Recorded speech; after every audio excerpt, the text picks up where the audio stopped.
बिस्मिल्लाहिर्रहमानिर्रहीम। अस्सलाम वालेकुम नाज़रीन, आप देख रहे हैं PN न्यूज़। मैं हूं आपके साथ आतिफा बलोच।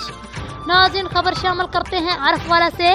मुज़म्मिल अकबर मुस्तफ़ाई तहसील रिपोर्टर PN न्यूज़ की रिपोर्ट के मुताबिक तहरीक लब्बैक हल्का PP 191 VC 44 अड्डा रंगशाह में मीटिंग का इनेकाद किया गया, जिसमें सियासी धड़ों के लोगों से मुलाकात और VC 44 के दफ्तर का इफ्तिताह भी किया गया, जिसमें अमीर ज़िला पाकपतन सूफी मोहम्मद इकबाल सैफी साहब, नायब अमीर ज़िला पाकपतन चौधरी गुलाम महिउद्दीन रिजवी और मीर हल्का PP 191 सूफी मोहम्मद अशरफ सैफी और नायब मीर PP 191 शाह नवाज हंजरा नाज़म अल्लाह हाफिज अब्दुल सलाम की शिरकत।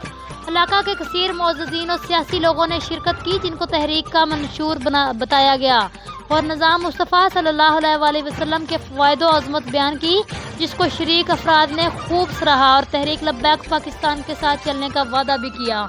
जी नाज़रीन, मज़ीद किसी भी खबर और उसकी अपडेट के लिए आप देखते रहिए।